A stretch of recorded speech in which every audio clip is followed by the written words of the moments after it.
Bien. Muy buenas noches para todos y para todas. Es un verdadero placer iniciar una nueva reunión mensual del Grupo de Estudios sobre Historia y Cultura del Paraguay. En el día de hoy tenemos una muy agradable presentación, como siempre en este clima de fraternidad y de buena onda que nos une a uruguayos y paraguayos en primer lugar. Digo, en primer lugar porque generalmente tenemos invitados paraguayos y somos uruguayos los que organizamos, pero también en muchas ocasiones colegas, amigos de Argentina, de Brasil, y también hemos tenido colegas incluso de España. Bueno, hoy Anaí va a hablar sobre un tema muy interesante, un tema que ya en más de una ocasión lo hemos conversado en el grupo, pero no con una especialista como es Anaí, lo hemos conversado entre los propios integrantes del grupo, ¿no? El tema de la historia de las mujeres en Paraguay. El título de la exposición de Anaí es Historia de mujeres en Paraguay, cosas y casos de estudio. Anaí es egresada en Historia de la Universidad Nacional de Asunción. Realizó el máster en Mundo Hispánico, Independencias en el Mundo Iberoamericano, en la Universidad Jaume I, y el máster en Historia de América Latina y Mundos Indígenas en la Universidad Pablo de Olavide. En la actualidad realiza el doctorado en Historia y Estudios Humanísticos. Es docente en la Universidad Nacional del Este y en la Universidad Católica Campus del Alto Paraná. Es autora de varios títulos de divulgación, artículos en revistas académicas, manuales escolares y obras colectivas. Se dedica principalmente a temas vinculados con la formación del Estado Nacional paraguayo y su relación con los poderes locales en el siglo XIX. Es miembro del Comité Paraguayo de Ciencias, es investigadora categorizada por el PRONI. Le aclaro a los colegas uruguayos que el PRONI equivale a nuestro Sistema Nacional de Investigadores de la ANI. Reside actualmente en Ciudad del Este. Bueno, hecha esta breve introducción, presentación, te damos la bienvenida y la palabra. Anaí, toda tuya la reunión. Bueno, primero que nada les agradezco muchísimo por la invitación. Creo que es una responsabilidad muy grande la que me dan. Espero en alguna medida poder ayudarles, porque a pesar de que el profe Tomás dice que yo soy especialista, yo todavía no me siento especialista en temas de historia de la mujer. Me considero todavía una amateur, pero puedo compartirles un poquito del camino recorrido hasta acá. Primero que nada, necesito hacer una advertencia y va en la línea de lo que les venía diciendo. El primer trabajo de investigación que yo hice antes de graduarme, inclusive, que presenté en unas jornadas de jóvenes investigadores, era sobre sufragio femenino en Paraguay y el proceso de debates que hubo desde 1901 hasta la obtención del voto en 1961. O sea, fue el tema de historia de mujer para mí fue amor a primera vista, pero por esas cosas de la vida, que no les voy a explicar a ustedes, pero a fin de mes en mi casa llegan facturas. Entonces, vino el Bicentenario y ese era, de ahí venían las becas y de ahí venían las cosas. Entonces, y algunos van a decir que qué falta de principios, Anaí, qué sé yo. Bueno, entonces, a partir de ese momento, todo lo que tiene que ver con historia de mujeres siempre tiene una carpeta, un folder en mi escritorio, pero es un tema que muchas veces se me ocurre y les voy a ir contando de qué manera traté de perseguirle a lo largo de mi vida. Les puse una frasecita de Joan Scott, seguro que ustedes ya vieron esto, pero me pareció interesante como hacer una parada en el tema de que para mí no es menor, el tema de lo que significa el famoso artículo de ella y todos los artículos que después ella saca con respecto a el género como una categoría de estudio necesaria para el análisis histórico, ¿verdad? ¿Por qué para mí es importante? Porque yo no sabía que existía esto cuando o sea, nosotros no damos historia social en la Universidad Nacional de Asunción, no podemos graduar sin dar historia social, y si tenemos un taller de 2 o 3 sábados de historia de género, y a mí me tocó trabajar con la profe Marimonte, y producto de uno de esos, que son prácticamente talleres, no es una materia, fue que me encontré de paso con el artículo de Joan Scott. No era obligatorio, entonces le pregunté a la profe Mari Monte, y ella me explica más o menos, me da una serie de bibliografías, y ahí yo comienzo el recorrido.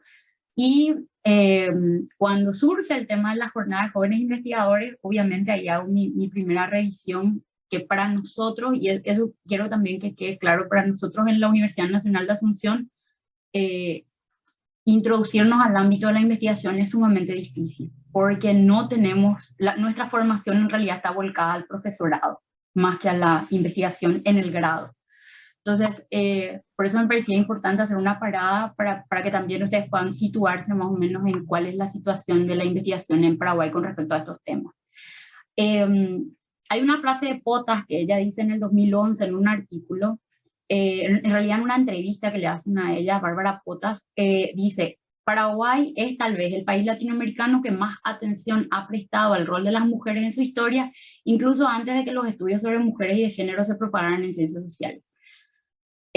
La primera vez que yo le escuché a Bárbara, yo no tenía ni idea a dónde me iba, pero por ahí, por eso, esas cosas, esos chismes que uno escucha de pasillo en la facultad, ya estaba graduada, pero todavía no había defendido mi trabajo final de grado, y todavía estaba en el proceso de que supuestamente con el trabajo final de grado yo iba a arreglar el mundo, entonces andaba tonteando por ahí por la vida, y alguien me dijo: Bárbara Potas hoy presenta, relanza o representa su libro de El paraíso de Mahoma. Habrá sido por el año, qué sé yo, 2007 más o menos, 2008. Ella vino a volver a presentar el libro en el Centro Cultural Paraguayo Alemán, y fue la primera vez que yo le escuché a ella, y venía con todo un paradigma. Yo, en lo personal, venía con todo un paradigma de la lectura de historia de mujeres en plan nacionalista. Entonces, cuando le escucho a ella y terminó la exposición, le hice una pregunta, y justamente ella presentó uno de los grabados de Kabishugi, no recuerdo si era este o era otro, donde una mujer defiende a su familia luchando con unos animales. Entonces yo le planteo si ella cree como hipótesis de que si le hubieran dado más tiempo a Francisco Solano López y a don Carlos Antonio López, él le hubiera dado la ciudadanía a las mujeres, basándome en ciertos textos que están en el Archivo Nacional de Asunción y en los periódicos de la época, donde se hablaba a los ciudadanos y a las ciudadanas. Entonces, yo llego con esa pregunta y Bárbara me explica con muchísima paciencia, dándose cuenta que yo no tenía ni remota idea de qué estaba hablando.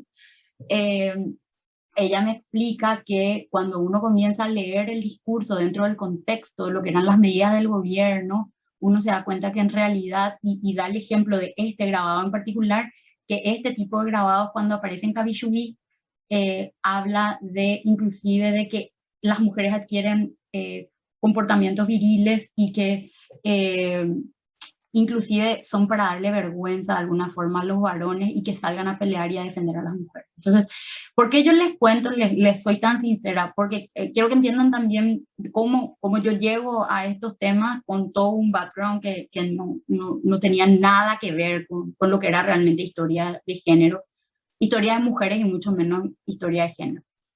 ¿Cuáles fueron las primeras vertientes que hubieron en Paraguay, y a las que se refiere Bárbara Potas cuando dice que Paraguay, ya antes de que existieran los estudios de género, comienza a tener historia de mujeres?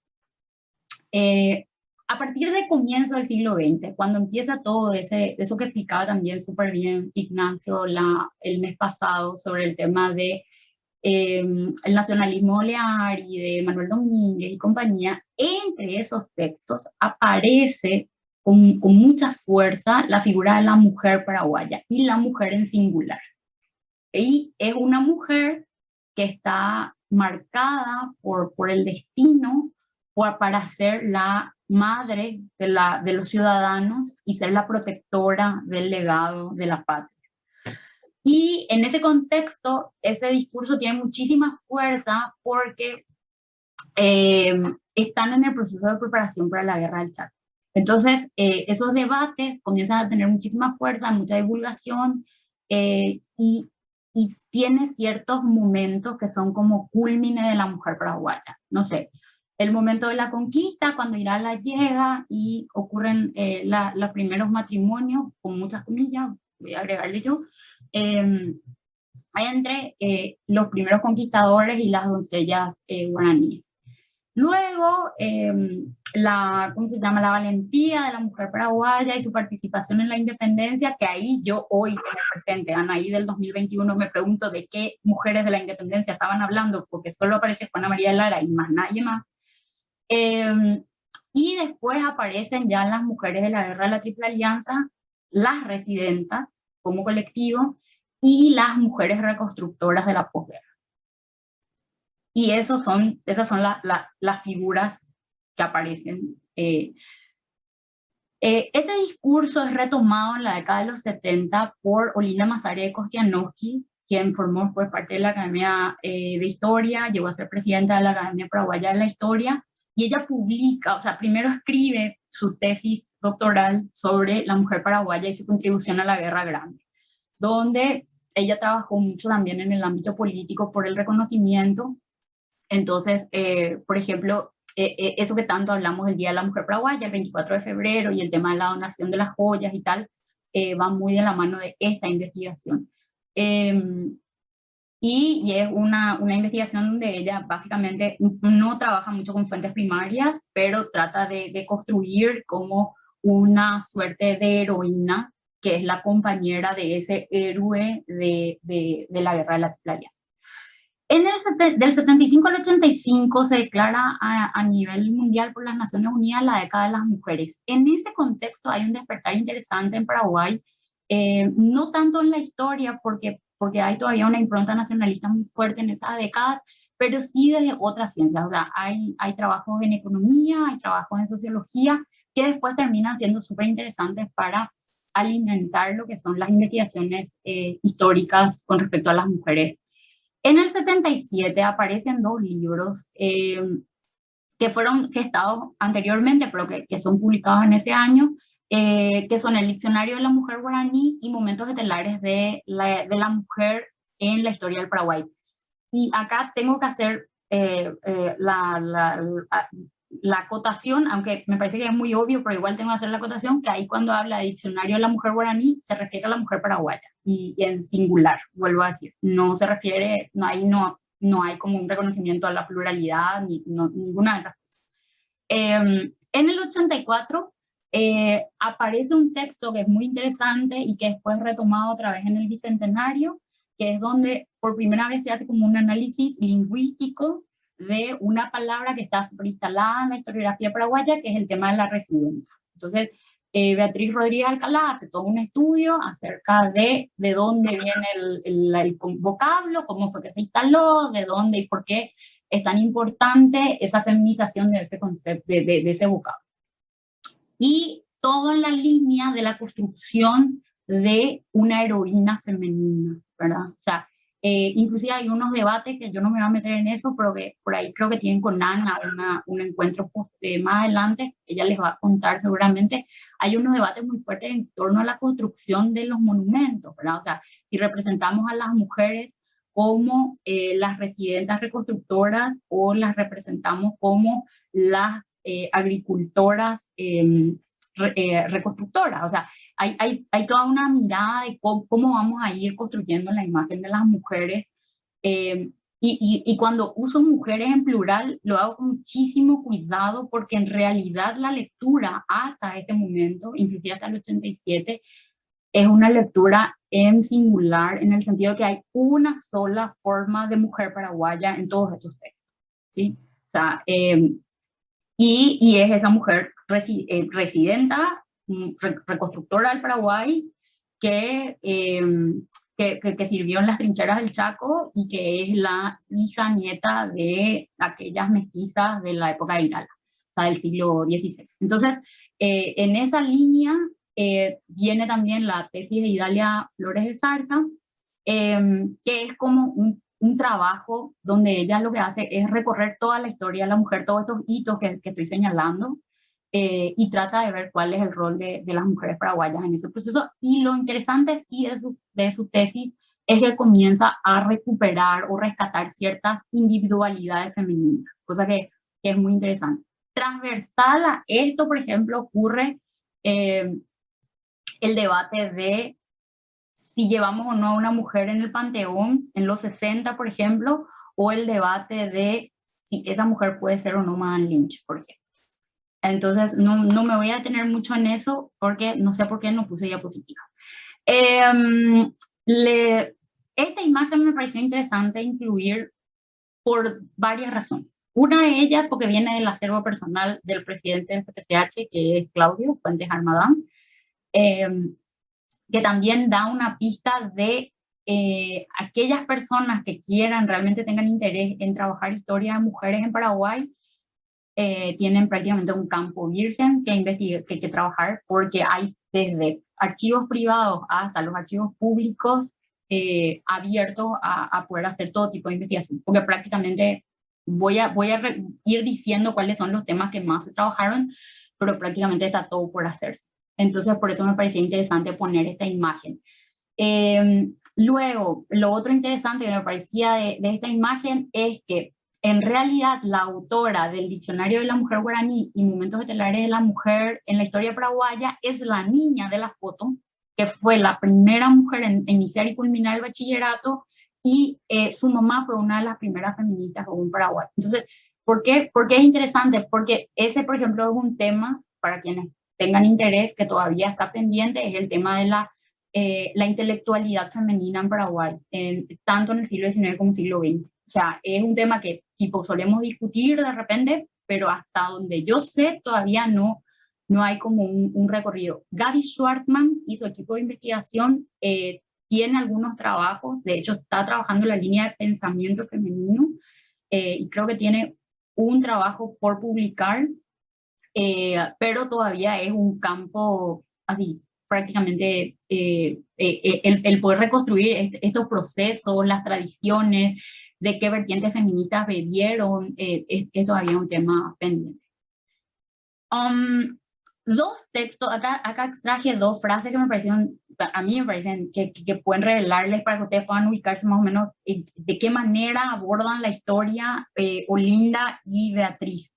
Y que es sumamente importante porque todavía la impronta nacionalista, o sea, y ahí voy a hacer una advertencia, yo soy hija de un militar retirado que era escolta de Stroessner, entonces yo mamé nacionalismo en mi casa. Entonces, ¿qué mirada de mujer paraguaya la mayoría de los niños y niñas paraguayas bebemos? He aquí un breve esquema que resume la abnegación y entereza y la decisión sublime de la mujer paraguaya, que con valentía, sin parangón posible en la historia moderna, ni aún en la mitología, fue la encarnación viva del heroísmo más excelso. O sea, es esa lectura de la mujer. En esa lectura de la mujer, lógicamente, no hay lugar para traidoras, para desertoras, para mujeres que, no sé, escondieron a sus hijos para que no vayan a la guerra, etc. O sea, es la mujer que va junto con López hasta el final, apoyando al ejército. Y ese siempre es el paradigma de heroína. Y acá hay un fragmento del texto de Rodríguez Alcalá, donde ella vuelve a hablar de ese vínculo o esa herencia entre la residenta y la reconstructora. O sea, la reconstructora es la hija de la residenta y las enfermeras y mujeres que participaron de la Guerra del Chaco son las nietas de estas reconstructoras, ¿sí? En línea directa, prácticamente. Entonces, y ustedes me preguntarán, ¿y por qué Anaí pusiste esa foto? Porque es exactamente la mirada contraria y nosotros nos volvimos locas. Después les voy a contar quiénes fueron las que nos volvimos locas cuando descubrimos esta foto en el archivo de Ana Barreto Balinotti. Que dicho sea de paso, si ustedes son chusmas y quieren paciencia, Ana Barreto tiene una colección de imágenes impresionante. Bueno, solo para cerrar, es esta mirada de mujeres populares o niñas o gente con vida normal, esa no entra en esta lectura o construcciones de familia o explicación, no tiene una mirada de historia social, porque todo esto viene previo a lo que es la mirada de estudios de género de Joanne Scott. Entonces, y es en la lectura histórica que todavía tiene vigencia, inclusive en la construcción de los currículos escolares en Paraguay.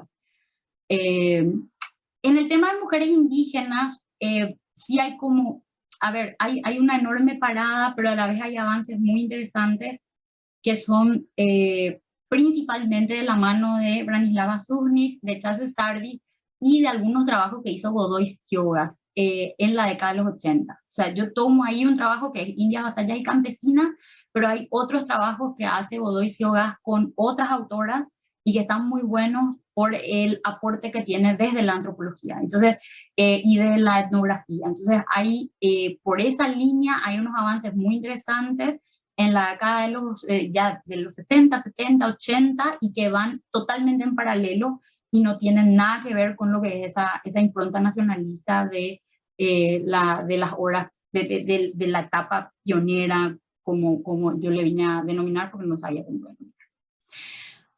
A partir de los 90, a partir del 89, 90, hay como un movimiento totalmente diferente. Yo creo que ahí es cuando realmente desembarca la idea de hacer historia de la mujer desde otra mirada. No me atrevo a decir si es que realmente, o sea, yo no voy a juzgar si es que realmente se hace historia de género o se hace historia de mujeres, porque ese es un debate al que yo misma todavía no logro posicionarme, pero sí, yo creo que hay algo claro y que hay 3 mujeres que revolucionaron la historia del Paraguay, o sea, la mirada sobre historia de mujeres.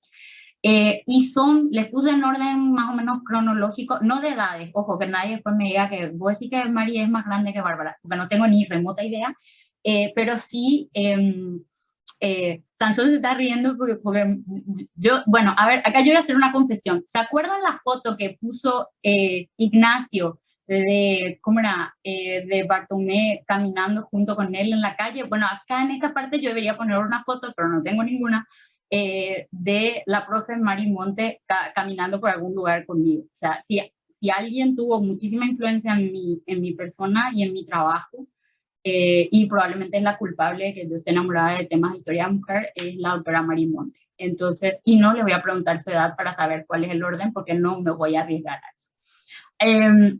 Perdón, Pero, ingresaste en un tema tan polémico como el nacionalismo paraguayo. Cierro sí, paréntesis. sí, totalmente. Pero Mari, yo creo que es sumamente interesante el trabajo que hace.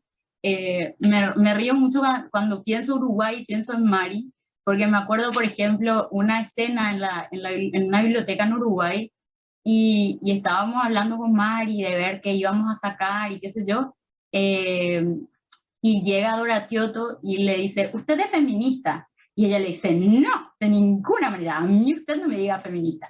Entonces, pero Mari tuvo una influencia sobre una generación de historiadoras jóvenes muy, muy grande, que la mayoría terminamos siendo feministas. Y comenzamos a hacer historia de mujeres y siguiendo su línea.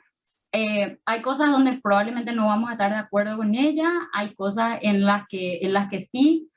A veces creo ella me llama para tirarme la oreja porque todavía tenemos esa relación, pero sin lugar a dudas yo creo que el trabajo que ella hace, y les voy a mostrar los trabajos en la siguiente diapositiva, creo que son una piedra angular para los estudios de historia de mujeres en Paraguay. La doctora Bárbara Potas tiene una obra que a mí cada vez que mis estudiantes de grado y de posgrado me dicen, profesora, porque acá en Paraguay, a ver para que se ubique más o menos, yo estaba enseñando un curso de maestría que era sobre, ¿cómo se llama?, gestión educativa y que llevaban la materia de historia de la ciencia, y cuando yo dije que era historiadora, en el primer recreo uno de mis estudiantes me dice, profesora, yo voy a hacer la primera investigación sobre historia de la mujer en Paraguay. Y yo me quedé así como frisada, porque la historia de la mujer en Paraguay es fantástica, pero no hay nada escrito. Y yo, ¿cómo le contesto a este pobre muchacho sin, o sea, animándole a hacer esos estudios, pero sin romperle el corazón? Entonces, y eso es regular, o sea, y le estoy hablando un profesor universitario de posgrado, ¿sí? Entonces, ¿qué es lo que pasa? Y él hace un par de meses me volvió a contactar, misma escena, diferente escenario, me contactó una productora, una chica que está haciendo un posgrado de acá de Ciudad del Este, que está haciendo un posgrado en Los Ángeles, y me dijo, Anaí, voy a hacer un documental sobre historia de las mujeres en Paraguay. Ah, súper, te felicito, porque no hay nada. Ay, Jesús, María. Entonces volvimos a Y para mí es más fácil, voy a usar esa palabra, tirarle la pelota a los trabajos de la profe Bárbara, porque suelen ser un buen elemento, especialmente a partir de El paraíso de Mahoma o El país de las mujeres, un elemento que como que te mueve la estantería de cómo abordar historia de mujeres en Paraguay. Y el estudio de ella es fantástico. Ella cuenta que cuando ella le dice a su director de tesis doctoral que va a trabajar historia de mujeres, un señor que no era muy volcado a la historia de mujeres, estamos hablando de la década de los 80 en Alemania, que él creía que no era muy necesario. Cuando ella le dice, yo voy a hacer historia de mujeres, pero sobre Paraguay, le dice, sí, sobre Paraguay sí, porque esas mujeres sí tienen mucho que contar. Entonces, es súper fuerte cómo ese relato historiográfico nacionalista llega y traspasa las fronteras. Y eso le da la posibilidad a Bárbara de venir a trabajar acá con los archivos pues, principalmente trabajó con civil y judicial, y comenzó a rescatar una serie de datos fantásticos y comenzó a romper un montón de mitos. Entre ellos, uno de los mitos con los que más discutimos cuando trabajas con estudiantes que no son especialistas en historia y vienen y consideran, por ejemplo, no sé, que el tema de la construcción de familias. Las familias paraguayas son familias principalmente con mujeres cabeza de familia. Ahora en Paraguay sigue siendo un modelo mayoritario, debido a la guerra de la Triple Alianza, te dicen la gente, o sea, en general, inclusive estoy hablando de profesionales con posgrados y qué sé yo. Y vos le decís, no, ¿y cuál es tu argumento? Bárbara Potas nos dio la mayoría de los argumentos que hoy tenemos para discutir eso. Y es genial porque ella hizo como ese estudio desde la conquista y todo ese, a ver, todos esos hitos de los que hablaban Manuel Domínguez y hablaba Linda Mazares. Ella hace el recorrido por las fuentes y comienza a demostrar cómo fue la construcción de la familia paraguaya, y que no fue muy diferente al resto de Latinoamérica, y lo muestra de forma cuantitativa y lo explica de forma cualitativa, y explica también cómo ocurren las transformaciones a partir de diferentes legislaciones o ciertos cambios demográficos, etc. Entonces, yo creo que ese estudio, si alguien se quiere acercar realmente con sinceridad a temas de historia, esa es una parada ineludible. Y después está Ana Barreto Belinotti, que ella sí pertenece a otra generación, no pertenece a la misma generación que Mari y Bárbara. Yo no tengo idea, solo tendrían que preguntar a ella qué intercambio llegó a tener con Bárbara y con Mari. Mari tengo entendido que llegó a ser maestra de Ana.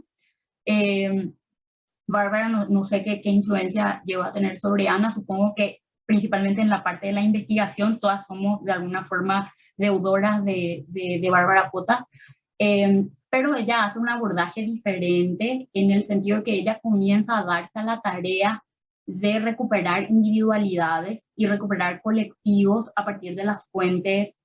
Trabajo muchísimo fuentes periodísticas y de manera muy minuciosa. O sea, es muy interesante el trabajo que ella hizo para ir rescatando a esa figura. Y algo que yo rescato, que Mari Monte de López Moreira y Bárbara Potas Yucay no llegan a tener, y que Ana Barreto Belinotti sí llega a tener, que es el efecto de difusión. O sea, el conocimiento a partir de Ana llega a la gente común, desde yo, por medio de Twitter, Facebook o lo que sea, y entonces de repente los millennials, por ahí te ubicas, te encontrás con gente nacida en los 90 en adelante, y sí tienen una idea de que hay más historias de mujeres que las residentas y las reconstructoras.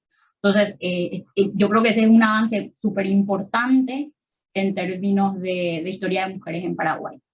Algunas obras que yo creo que son así como junto con Paraíso de Mahoma, que son ineludibles, es Alquimistas, que en realidad este es un estudio, o sea, es un compendio documental de unos debates, y es interesante el debate en sí, periodístico, pero lo más interesante es el estudio previo que está dentro del libro. El libro ya está online porque fue hecho por el Centro de Estudios y de Documentación y Estudios, el CDE, y en ese link, después yo les puedo pasar el enlace, en ese enlace se puede descargar el libro en PDF. Y luego el libro, hace unos 4 o 5 años, también se volvió un documental muy interesante. Y está muy bueno por ese estudio que hace de situarnos en, en el siglo XX, el pensamiento de las mujeres, el pensamiento feminista que hay en ese momento, las influencias que tienen y cómo ellas van conquistando los espacios públicos. Y comienza a introducir también ese concepto que es tan necesario para hacer historia de mujeres, que es del espacio público y el espacio privado. Entonces, yo creo que es súper, súper, bueno, para mí fue muy importante, probablemente porque fue uno de los primeros textos también con el que yo me encontré. Y también a mí me parece que es muy interesante por la interdisciplinariedad, porque si bien Mari es historiadora de formación y ejercicio, Lina y Clide son politólogas y son abogadas, o sea, no están ni cerca. Entonces la mirada que ellas tienen sobre el pasado y la construcción es totalmente diferente. Ellas tres como equipo hicieron otros proyectos, hicieron, por ejemplo, trabajaron en este que se llama Dios proteja destino patria, que este es un caso muy particular, que es en 1901, probablemente es la primera vez que las mujeres paraguayas de forma, ¿cómo se llama?, autónoma, un grupo de mujeres escribe una carta, un telegrama al presidente rechazando el nombramiento de un senador de la República que ellas consideran que es un legionario traidor. Y ellas por primera vez incursionan en la política, ¿verdad?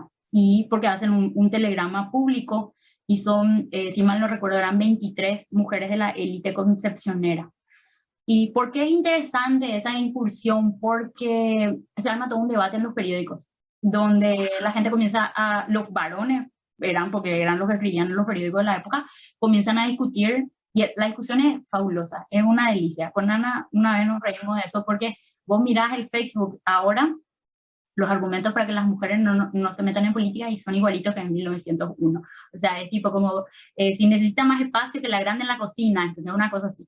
Entonces, pero en paralelo, Cecilio Báez y Arsenio López de Cut entran en la arena a discutir de que si uno quiere una sociedad civilizada que realmente avance, uno necesita que las mujeres sean instruidas y que esas mujeres instruidas también participen de la vida política. Entonces, es súper rico, es un libro chiquitito, pero es súper rico, súper interesante por todo ese debate que hace y ese tratar de reconstruir a estas mujeres que aparecen de la nada y desaparecen de nuevo después de ese telegrama, ¿verdad?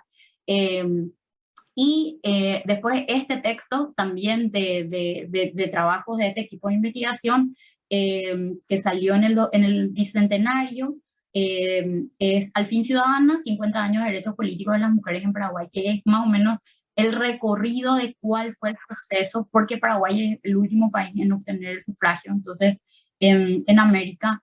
Entonces, ese recorrido de antes están Alquimistas, de 1901 al 61, y del 61 al 2011 está en Al fin Ciudadano. Entonces, son proyectos que están ligados, y tengo entendido que hay un tercer proyecto que tienen Mari, Lina y Clide, que no estoy segura si ya se publicó, pero hasta donde yo sé creo que está inédito todavía, que también hace como un análisis de las conquistas por la igualdad de las mujeres. O sea, hay trabajos interesantes en torno a lo que es el tema de derechos, hay trabajos súper lindos. Acá, cuando Ignacio Telesca, porque entre las personas, así como Mari me llama y me regaña de vez en cuando yo hago algo que no es tan correcto, Ignacio Telesca es la otra persona que me tira la oreja. Entonces, cuando él se enteró que yo iba a dar esta charla, me dice, ojo Anay, que este año se cumplen 25 años de la publicación de Paraíso de Mahoma. Entonces, yo tomé nota porque si Ignacio me lo dice, seguramente es un dato súper importante. Paraíso de Mahoma, como les comenté, es una obra preciosa, fantástica. Yo trato de recomendarle a mis estudiantes que no son de historia, me odian, pero generalmente cuando por fin le agarran el hilo, les encanta. ¿Por qué? Porque yo creo que es interesante no solo este texto, y paro acá un ratito. El libro en sí es ineludible, como dije hace rato. pero Bárbara tiene una serie de aportes muy interesantes posteriores a eso. Hay una serie de artículos donde ella analiza, hay uno que se publicó en Diálogos, que a mí me gusta mucho, creo que fue la primera vez que yo leí de Bárbara Potas.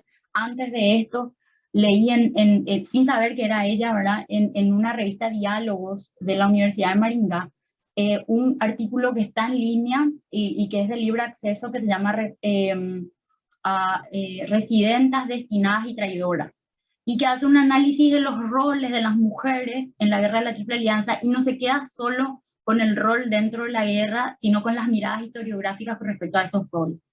Y es por eso súper rico. Y a partir de eso, Bárbara tiene una serie de artículos que son muy buenos, donde más que nada, porque ella tiene más o menos dos líneas con respecto a eso. Uno es el tema de la familia propiamente, la familia paraguaya propiamente, que es la gran línea de investigación de ella, porque ella trabaja en familias latinoamericanas, pero también toda esa discusión historiográfica en torno a las mujeres paraguayas. Y yo creo que a partir de Bárbara Potas, comienza a abrirse la posibilidad de ver de forma plural otros roles de las mujeres. Y si bien ella lo trabaja más bien en la guerra y en la posguerra, uno comienza a abrir ¿cómo se dice? A abrir el panorama en otros periodos de la historia del Paraguay.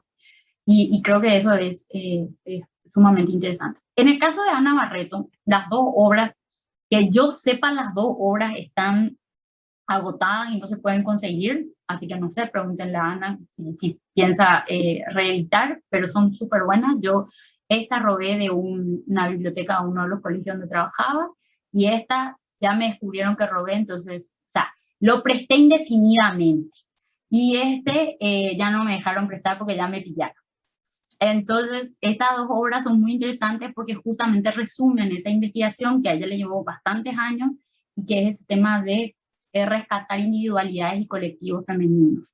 Y no solo los textos en sí están interesantes porque es a modo como biográfico, sino que también los índices a mí me parecen súper lindos, porque los índices no solo están organizados en forma de cronológica, porque el texto está construido en forma cronológica, sino que los índices están organizados en forma de, no sé, por ejemplo, cuáles son maestras, cuáles son políticas, cuáles son artistas, que también te da una gama, o sea, te da un panorama al mirar de qué temas, o sea, qué mujeres son más conocidas o tenemos más datos, y de qué mujeres tenemos menos datos.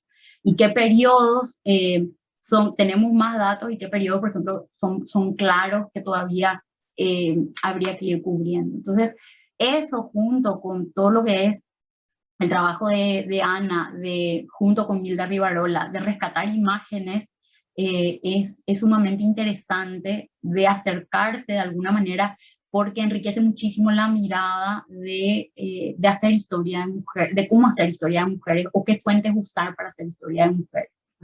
Entonces, en esta última parte, porque yo no sabía cómo contarles que estas tres mujeres, no sé, fueron como esos buques rompehielos que abrieron un panorama espectacular para hacer historia de mujeres a partir de ellas. Entonces, no sabía cómo ponerles una lista de los que realmente ahora están trabajando, pero se me ocurrió ponerles así. Y Guillón Candela, ya que voy a contarle una anécdota muy simpática, yo no sé si sabe Guillón. La primera vez que yo tuve que hablar en público, ya siendo así como adulto, con máster y esas cosas, en un centro cultural, a Erip Caballero, entre las personas inconscientes de este mundo, así como el profe Tomás, está también Erip Caballero, que me da tareas importantes. Por ejemplo, un día me dijo, Anaí, anda a investigar sobre las mujeres en la conquista, y vamos a hacer un evento en el Juan de Salazar, que es el Centro Cultural Español, y vamos a hablar, y vos vas a hablar de las mujeres. Ah, sí, profesor, yo me voy. Me puse a estudiar, me puse a investigar, fui a trabajar las fuentes y qué sé yo, y obviamente les va a pasar cuando trabajen conquista, propiamente el proceso de conquista del Paraguay, va a aparecerles muchas referencias a dos personas, a Marlanga Pizarro y Guillón Candela, que tienen unos textos muy interesantes y son en el caso de Guillón es muy prolífico, entonces van a encontrar prácticamente más o menos cada 6 meses un texto súper interesante. Ellos trabajaron mujeres indígenas, siervas, trabajaron amantes, trabajaron no solo el estándar de la doncella que se casó con el conquistador, ¿verdad? O la madre del mestizo de primera generación. No, él trabaja mucho más allá y trabaja también la conceptualización y trabaja mucho con fuentes primarias de los archivos, tanto de Paraguay como de otros lugares del mundo. Entonces, súper interesante su aporte. ¿Cuál era la anécdota? Ustedes se preguntarán los que son chismosos. Yo, hasta terminar toda mi conferencia, creía que Guillaume era una mujer. Y Erip no se le ocurrió aclararme, así que yo terminé la conferencia diciendo la historiadora, la historiadora, la historiadora, y él muriéndose de risa de mí. Así que, no, más peladas de las que yo tengo acumuladas, ustedes no van a tener con historia de mujeres, no se preocupen. Gaya Macarán tiene un artículo súper interesante donde justamente discute el tema de el estereotipo heroico de la mujer paraguaya. Y yo no volví a encontrar otro trabajo de ella, si después al final por ahí alguna persona me corrige, pero ese artículo en particular es súper, súper bueno y es, para mí, en lo personal, yo vuelvo a revisitar cada vez que tengo que trabajar el tema de la mirada del heroísmo, o cómo miramos a la mujer, o cómo representamos a las mujeres paraguayas. Entonces ella hace, si mal no recuerdo, ella es antropóloga, entonces ella tiene ese diálogo que enriquece muchísimo a la historia desde otra disciplina. No sé por qué puse dos veces a Marlanga Pizarro, pero ella trabaja desde la literatura y tiene un texto sumamente interesante que se llama Mujeres de Armas Tomar. Móvida Silva, yo conozco un texto de él y en esa línea un par de artículos. Él trabaja un tema muy lindo y que bueno, Ana Barreto también lo retoma, que es el tema de las Cruzaveras en el proceso de la reconstrucción. No solo en sí las Cruzaveras, sino también lo que representan y la discusión que hay en torno a qué ellas se dedicaban, quiénes eran ellas y lo que significa. Es súper rico el debate, no solo histórico, sino conceptual que él hace en su investigación. Vi que Chesterton hace unos estudios muy, muy buenos desde la historia social. Entonces ahí vos podés rescatar desde participación de las mujeres en la guerra del Chaco hasta cuestiones de costumbres de la clase media en tiempos de Stroessner. Entonces ella tiene una línea bastante madura ya y también es una autora muy prolífica, entonces, y tiene muy incorporada la perspectiva de género. Entonces, en artículos inclusive que pareciera que no tienen nada que ver, uno ve otra vez esa línea, esa beta, y es súper interesante acercarse a sus investigaciones. Roberto Céspedes tiene ¿cómo se dice? No sé cómo decirle, pero como una triada de investigaciones sobre la representación de la mujer, que yo creo que es producto de esa mirada que él tiene como sociólogo y como historiador. Entonces, está muy bueno porque es ese tema de la mujer en el cancionero, la mujer en las calles, en los nombres de las calles, las nomenclaturas, la mujer en los libros de texto. Y allí enlaza con una investigadora de otra generación, que yo iba a decir mucho más joven porque es de mi generación, pero hace poco Ignacio ya me dijo que yo ya no soy joven, entonces ya no puedo decir que soy joven investigadora, pero de mi generación es Carolina Benítez Alegre, y Carolina va más allá, y ella trabaja la representación de las mujeres en los libros de texto escolares en Paraguay. Que por ahí yo no estoy muy interiorizada cómo son los libros de texto de Uruguay, entonces no puedo hacer un comparativo, pero sí les puedo decir que mientras que en otros países de la región se instaló ya hace un buen tiempo el tema de que hayan representaciones, si no se puede 50-50, pero que sean por lo menos más equitativas de las mujeres en los libros de texto de Paraguay, no hay esa representación. Al punto de que cuando nosotros hicimos un libro de historia del Paraguay, un manual que era para escolares de historia del Paraguay con Erasmo González, casi nos morimos porque nos pusieron 5 varones militares con toda su satélite ahí en el costado, en la tapa de nuestro libro, ni media mujer. Entonces, pero para nosotros fue muy, muy lindo que la gente se haya dado cuenta de esa tapa y discutido con esa tapa, que no hayamos sido nosotros nomás los que nos enojamos.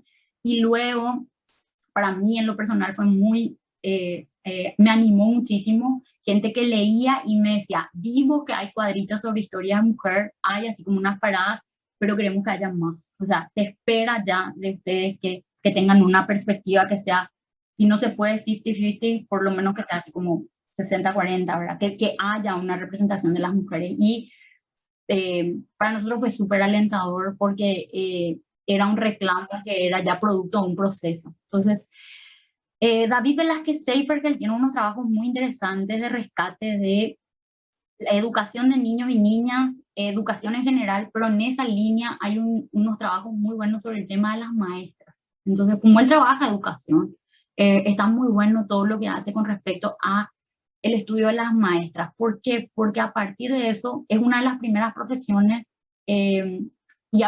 donde se desarrolla como una cierta intelectualidad femenina. Entonces, él puede seguirle el hilo a ciertos personajes, al desarrollo, al inicio por lo menos de las ciencias en Paraguay, de las primeras escritoras, y a la discusión también de cómo se aborda la enseñanza de las niñas, de los niños y niñas en Paraguay, en diferentes etapas, en diferentes currículos. Entonces, por ese lado me parece súper importante. Graciela Corbalán tiene un artículo muy bueno que explica este principio de los 90, pero explica muy bien cuáles son las investigaciones que existen sobre las mujeres, no solo de historia, sino también de economía, de sociología y qué sé yo, dónde están esos trabajos y cuál es el aporte de esos trabajos. Entonces tiene un artículo muy, muy bueno. Y en esa misma línea, en el libro que dirigió Ignacio Telesca y de Historia del Paraguay, ¿se acuerdan que la primera parte es todo cronológico y la segunda es temático? Y en el capítulo de mujeres, el capítulo que escribe Bárbara Potas, de hecho, el capítulo es súper interesante. Ella muestra muy bien cuál es un rescate muy interesante de las mujeres en Paraguay con la pluralidad y qué sé yo. Pero yo creo que lo más interesante de ese artículo es la bibliografía comentada, porque a partir de eso uno puede saber cómo es un estado del arte hasta ese momento, ¿verdad? De la publicación del libro. Pero es un punto de arranque súper, para mí súper bueno, cuando uno no sabe por dónde empezar a hacer el trabajo. Y hasta ahí. ¿Qué pasó en nuestra vida? Nosotros nos formamos fuimos descubriendo este panorama, varias historiadoras, habemos varias de mi edad y mucho más jóvenes, que comenzamos a crecer en ese ambiente formadas con los libros de Mari, de Line, Vareiro, de Clide, con los debates feministas, que ya nos habíamos encontrado, ya sea en el grado o en el posgrado, con los textos de Joan Scott y tal. Y llegó un punto en nuestra vida, allá por el 2017, por ahí, donde nos dimos cuenta que todo el mundo tenía su libro de historia de mujeres, y por más que la paraguaya era la más gloriosa de América, no había un libro de historia de mujeres de Paraguay. Entonces, para nosotros, y pongo esta frase a conciencia porque yo creo que si bien esto refleja perfectamente la mirada tradicional historiográfica, es una línea, es un discurso que todavía se mantiene, inclusive en la intelectualidad paraguaya. Entonces, eso genera, es casi un peso de bronce y genera lo que les estoy explicando ahora, que Paraguay, con toda la tradición que tiene de historia de mujeres, no tiene un libro de historia de mujeres en Paraguay. Entonces, ante ese escenario de cosas, ya se dieron cuenta que soy súper cara dura y que hablo de cosas que no sé.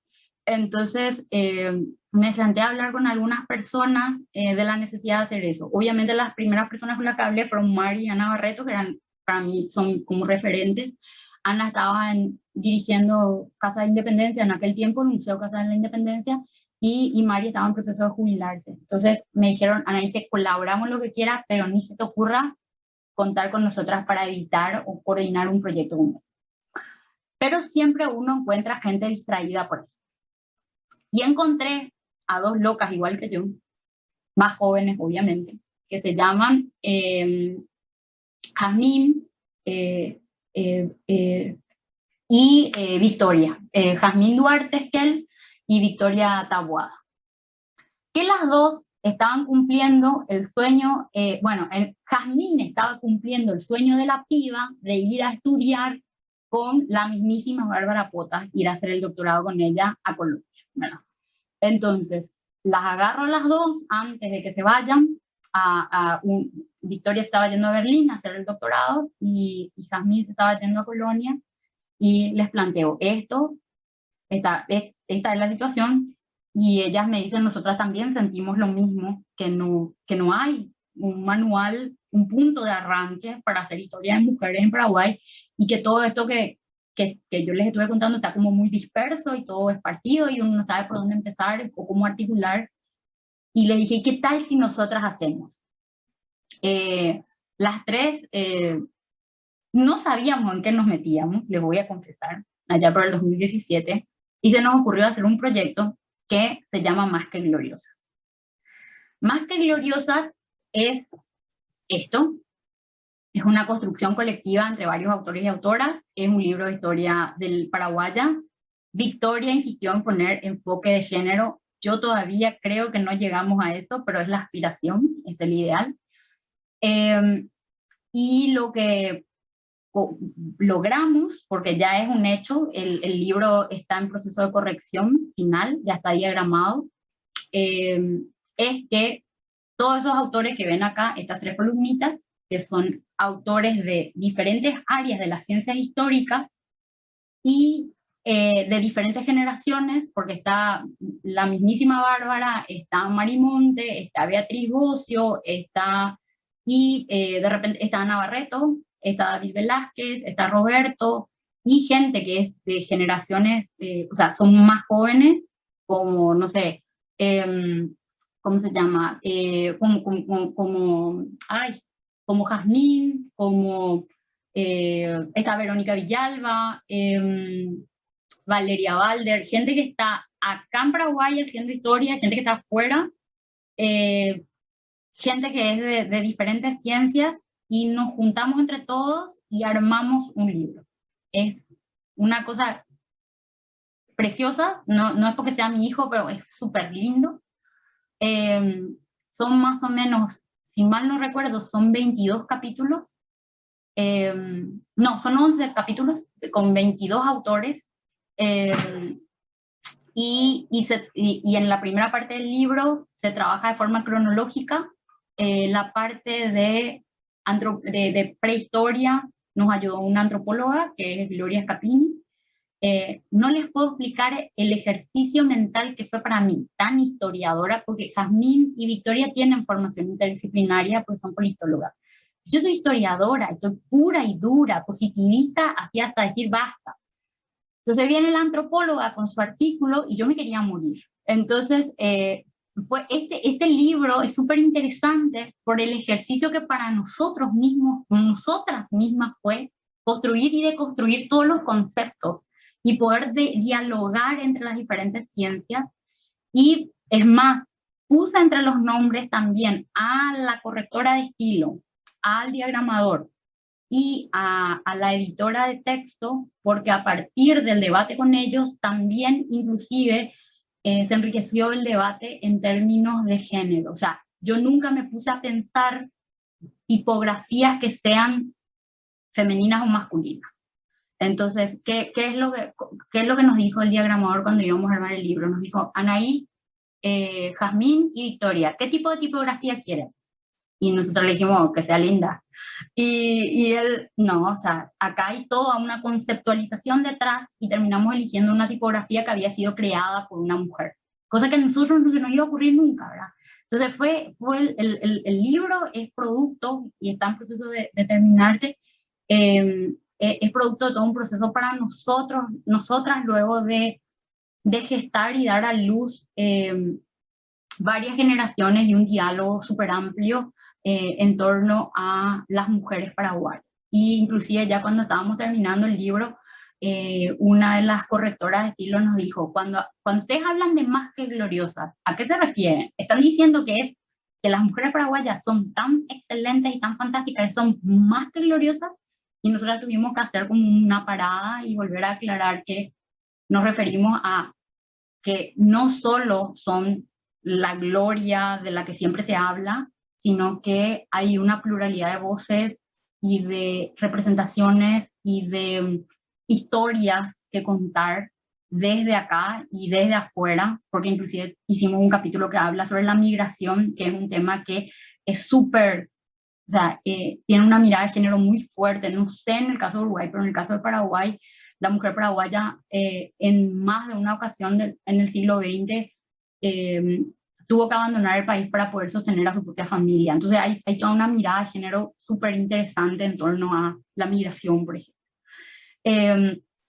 Y para cerrar, solamente ustedes me están diciendo, Anaí, me paseaste por todos lados y no me contaste qué es lo que vos haces. Bueno, yo tengo un montón de, les dije, tengo un folder de trabajos incompletos sobre historia de las mujeres y de trabajos inéditos. ¿Y por qué les puse la foto? Esta es una científica, no paraguaya, una científica italiana que vino a Paraguay, que fue probablemente una de las primeras químicas que hay en Paraguay, y esta fue la primera periodista paraguaya, Ramona Ferreira, y ella Eugenia de Bertoni. ¿Por qué les puse estas dos imágenes? Porque para que se entienda el contexto, lo que es hacer historia de mujeres en este momento en Paraguay, o hacer ciencias sociales es súper complejo. Cuando yo escuchaba sus preguntas en el mes anterior, muchas de las preguntas que le hacían a Ignacio, a mí me parecía súper fascinante lo que preguntaban, pero la realidad en haciendo investigación histórica en Paraguay es bastante compleja, ¿sí? El libro, por ejemplo, el proyecto de Más que Gloriosas se empezó a gestar en el 2017 y se tenía que terminar en el 2019. Y en los primeros meses, en abril más o menos del 2020, nosotros tuvimos una reunión con el equipo editorial, donde el equipo editorial nos dice, no sabemos cuándo se va a lanzar el libro, y de hecho no sabemos si vamos a lanzar el libro. ¿Y a qué se debía eso? Yo sabía perfectamente, mis compañeras más o menos, porque estaban en Alemania, y se debía a que acá cerca, yo vivo en Ciudad del Este, la zona de la triple frontera, acá cerca hay una ciudad que es donde está la represa de Itaipú, que se llama Hernandarias, y una manifestación, no recuerdo en qué fecha, de grupos LGTBI había sido agredido, apedreado literalmente por un grupo político de la zona. Y de la forma más obscena frente a los policías y sin ninguna medida, o sea, sin que nadie haga nada. Entonces, en ese contexto de cosas, la editorial nos dice, nosotros no sabemos si vamos a sacar algún día el libro, porque corremos el riesgo, por ejemplo, de que sacando el libro nosotros ya no podamos venderle textos escolares a los colegios católicos. Entonces, me parecía importante poder situarles en lo que es, en este momento todavía, lo que es hacer historia de mujeres en Paraguay. ¿Por qué, Mari, vos le preguntás hoy y le decís, vos sos feminista? Y te dicen no, porque todavía hay como una conceptualización muy peyorativa en relación a, inclusive, estoy hablando inclusive en el ámbito académico. Inclusive cuando uno va a decir, ¿sabes que vamos a buscar financiamiento para hacer un proyecto sobre historia de mujeres? O de repente, no sé, yo soy investigadora categorizada, no sé hasta cuándo, pues probablemente me echen, pero bueno, todavía soy. Pero, por ejemplo, no hay licencia de maternidad en el proceso de evaluación. Y eso no es una cuestión menor, ¿verdad? O sea, yo tengo que solicitar cuando me evalúan y decirles, hey, quiero, si pueden, considerar que yo tuve un bebé hace poco. Y tenemos colegas investigadoras de todas las áreas en estados de estrés súper fuertes, porque, por ejemplo, ellas dirigían proyectos de investigación y no se pueden tomar licencia de maternidad. Entonces, el proyecto sigue y por más que parieron mellizos, ellas tienen que seguir haciendo investigación. ¿Por qué me pareció importante decir todo esto? Porque me parece que si hablamos de historia de la mujer o historia de las mujeres o hablamos de perspectiva de género y nos situamos el escenario donde están ocurriendo estos estudios, me parece que es como muy ideal Y para cerrar, les cuento una anécdota súper simpática. Este año, gracias a Dios, por fin salieron las primeras investigaciones acerca de mujeres científicas en Paraguay, después de muchos años. Salieron 2 textos, casi al mismo tiempo. Uno de ellos fue escrito por 3 varones, diagramado por un varón, ilustrado por un varón y corregido por un varón. Por suerte hablaban de mujeres. Y el otro texto, por suerte, lo prologó una mujer. Entonces, cuando terminé, lindo, o sea, yo estoy feliz de que por fin se esté escribiendo sobre mujeres científicas en Paraguay, investigadoras. Un gran avance de no haber nada, que haya algo, súper bien. Pero cuando yo, y voy a hablar ahí en primera persona, le planteé a algún equipo de investigación, déjame, yo soy historiadora, voy a hacer historia de mujeres científicas, me dijeron, no, pues no estás preparado. Pero cuando vinieron un químico, un filósofo y un ingeniero informático a decir que ellos iban a hacer historia de mujeres en la ciencia, le dijeron, metele, súper bien, vamos, güey. Entonces, es súper fuerte. Yo lo que estoy diciendo, espero que nos lleguen al final cuando vean en el Facebook estos colegas, porque en serio, de verdad estoy súper feliz y admirada que alguien haya abierto el camino. Pero no puedo dejar de no ver que cuando las chicas lo planteamos, no tuvimos mucho eco. Entonces, eso es todo y ya me fui de mambo, hablé casi más de 1 hora, así que lo siento muchísimo. Bueno, muchas gracias, Anaí. Si estuviéramos en un salón, puedo asegurar que tendrías un aplauso de esos atonadores. Me encantó cómo expusiste y lo que dijiste. Abro la posibilidad del diálogo, que por lo que estoy intuyendo va a ser profundo y muy rico. Gente, la posibilidad de participar está abierta.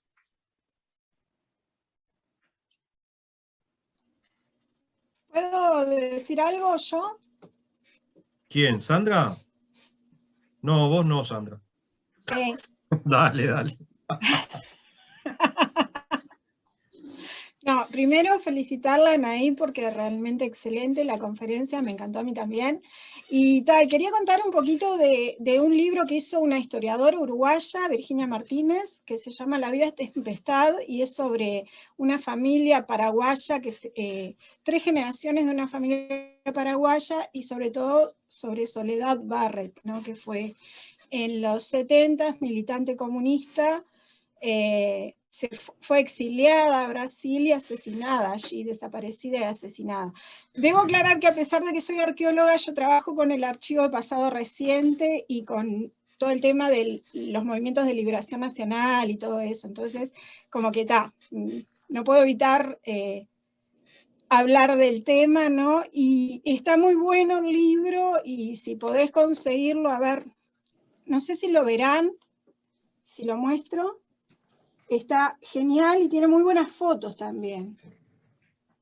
Tomás lo está buscando ahí. Sí, no lo encontré, pero está genial. Yo lo utilicé mucho en relación a Rafael Ya Barrett. lo mostré. Sí, yo lo trabajé mucho en relación a Rafael Barrett, el abuelo, ¿no? Perdón. Dale. Claro, sí, pero bueno, me pareció que cabía mencionarla también, ¿no? A Soledad Barrett, porque es una vida muy, muy interesante. O sea, la de toda la familia, pero la de ella en particular, ¿no? Claro. Te agradezco, Virginia, ya tomé notas, me lo llevo de tarea. Sí, realmente es un libro extraordinario, Anaí. Tiene toda la razón del mundo, Sandra. Muy, muy, porque habla no solo de Soledad, sino del padre Alex y del abuelo Rafael, ¿no? Claro. Bien, ¿quién más quiere participar, preguntar, comentar?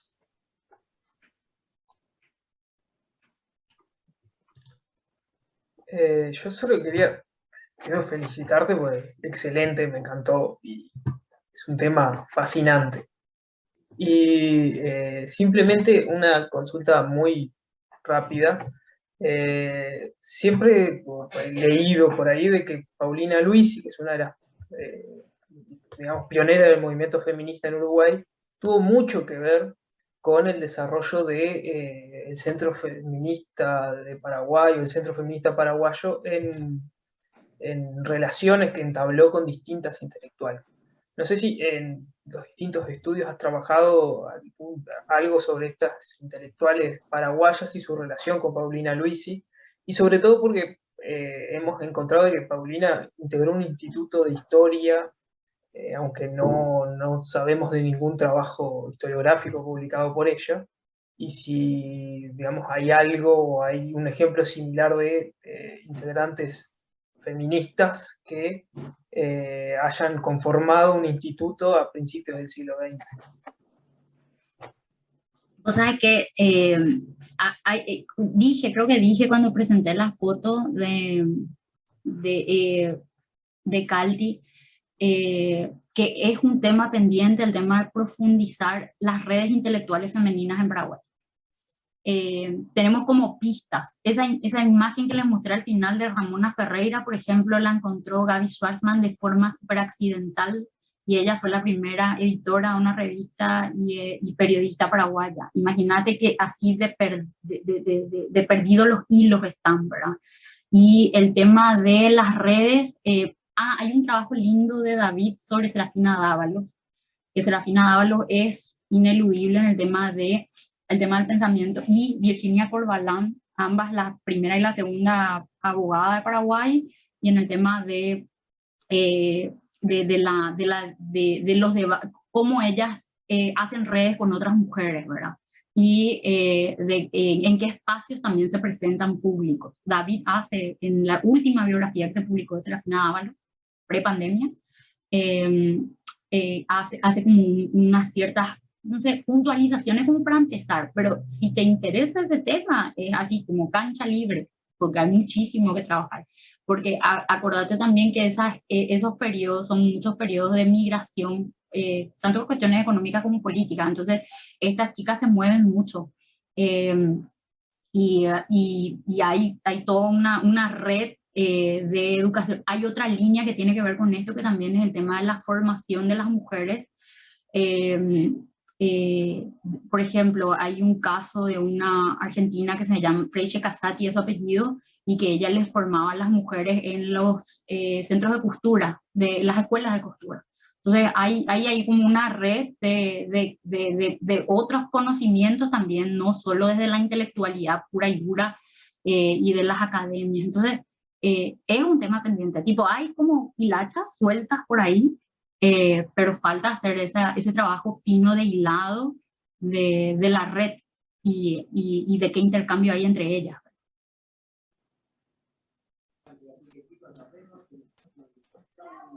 Hola, buenas noches, todos, todas. Quizás somos las personas desconocidas en esta charla que veo que son todos conocidos, y quería contarte, Anaí, que pertenecemos a un grupo de investigación de historia de las mujeres, feminismo y educación sexual integral en Argentina, y nos sentimos bastante interpelada cuando contaste las condiciones en las que está la investigación justamente de las mujeres, y es un poco lo que nos pasa a nosotras. Y bueno, acá está la coordinadora del espacio, Noelia, y queríamos invitarte a la Argentina a poder presentar el libro cuando quieras, o si querés dar alguna ponencia, mi amor, estoy hablando, alguna ponencia, te dejamos el mail en el chat, si querés contactarnos, como para poder empezar a articular estos espacios a un nivel regional del Cono Sur. Nosotras tenemos nuestra actividad centrada en el Instituto Superior Joaquín B. González,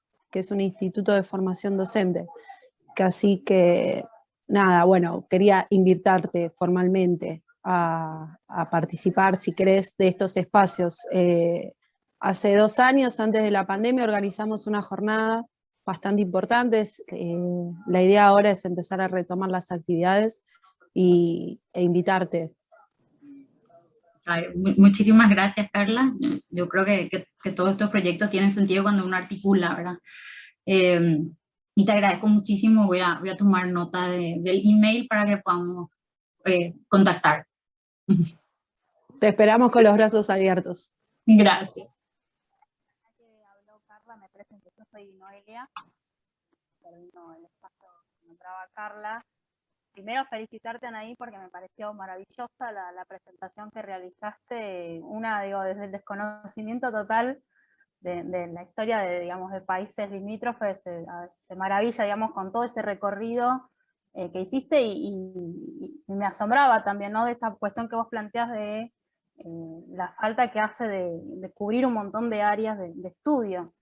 De hecho, acá en Argentina nos pasa un montón que cuando se plantea la historia de las mujeres en Paraguay, docentes que dicen desde un desconocimiento total que en Paraguay hubo un matriarcado, bueno, un montón de ideas raras, que me parece muy interesante poder tender estos lazos para profundizar aquí en Argentina un poco el conocimiento sobre la realidad de la historia de las mujeres allá. Así que, bueno, si en algún momento se puede, me parece que sería interesante contar con tu presencia y la participación de otras compañeras para realizar alguna actividad. Muchísimas gracias, Noelia. Yo ya en mi cabeza así, se está yendo. Me encantaría, por ejemplo, Gloria Scapini, que es antropóloga y es feminista, hable con ustedes. Les va a volar la cabeza. Impresionante. Bueno, no sé. Perdón, un pequeño paréntesis para Noelia y Carla. Me gustaría hablar con ustedes por fuera de la reunión, porque justamente yo tengo una ponencia sobre historiadoras argentinas, la contribución de las mujeres en la historiografía argentina, que se va a exponer en un congreso. Después me gustaría hablar sobre ese tema con ustedes. ¿Tá? Bueno, bárbaro. Perdón, seguimos. ¿Más preguntas o comentarios? No, yo solamente quería felicitarte, Anaí. La ponencia me pareció buenísima. Tomé nota de todas las autoras que fuiste mencionando, porque sinceramente para mí son desconocidas. Ya estoy googleando y me doy cuenta que los libros acá no los consigo, vamos a tener que ver cómo los conseguimos con las chicas, con Noelia y con Carla. La verdad es que me parece que el planteo, ¿no?, que se presenta es más que interesante. A mí me resulta muy, muy innovador, y voy a empezar a buscar tus trabajos. Cuando Tomás me dijo, Anaí, acá leemos tu trabajo, yo le dije, qué mal que está la vida para que empiecen a leer mis trabajos, pero bueno. Entonces, la verdad que esta ponencia está basada en un trabajo que hice hace un tiempo, y nació en realidad en un taller feminista, donde las chicas me dijeron, necesitamos, y cada mes se reunían con diferentes investigadoras de antropología, de filosofía, de economía, y me tocó el de historia.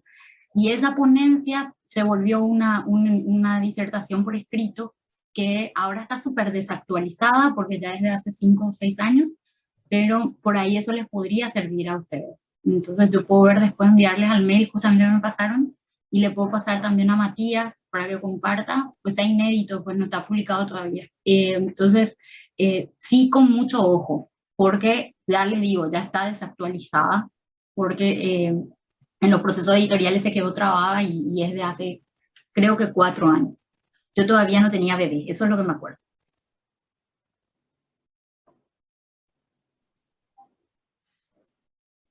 Bien, ¿alguna pregunta más?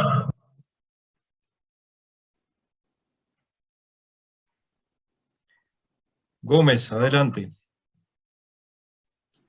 Bueno, quedé encantada, Anaí, y nada, soy investigadora en Paraguay, así que me sentí, creo que tengo la libertad que un montón de mujeres no tienen, que es elegir qué quiero investigar. Y bueno, yo no hago historia de las mujeres, hago otras cosas, pero bueno, tuve la suerte de elegir lo que quiero hacer, lo que quiero estudiar y un montón de cosas más, pero bueno, se siente igual algunas limitaciones bastante pesadas cotidianamente.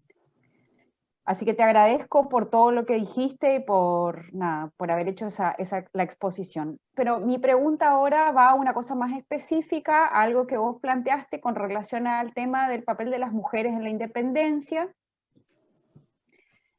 Quien habla, a mí te confieso que cuando doy historia de la independencia y hablar sobre todo los chicos más jóvenes, tienen la idea ahí de que hubo participación femenina con la señora esta que llevó los claveles.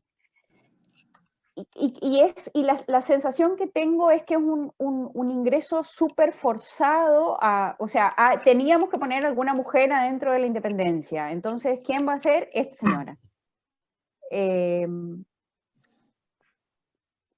Y no sé, y a mí eso me hace mucha agua de pensar que además la manera de incorporación del papel de la mujer tiene que ser a través de hacer una acción, o sea, una mujer solo puede ser protagonista si hace papeles similares a los que hicieron los hombres, y solo en eso se consigue el protagonismo, ¿no? También hay una cosa sobre, o sea, si uno hacía otro tipo de cosas, ya sea hombre o mujer, no, el protagonismo está en la participación o en el haber participado en la conspiración. Y quería que me comentes algo, o si sabes algo, algunas referencias a cuál fue, si efectivamente el papel de esa señora fue tan importante, que no me acuerdo el nombre. Juana María Lara. Juana María de Lara.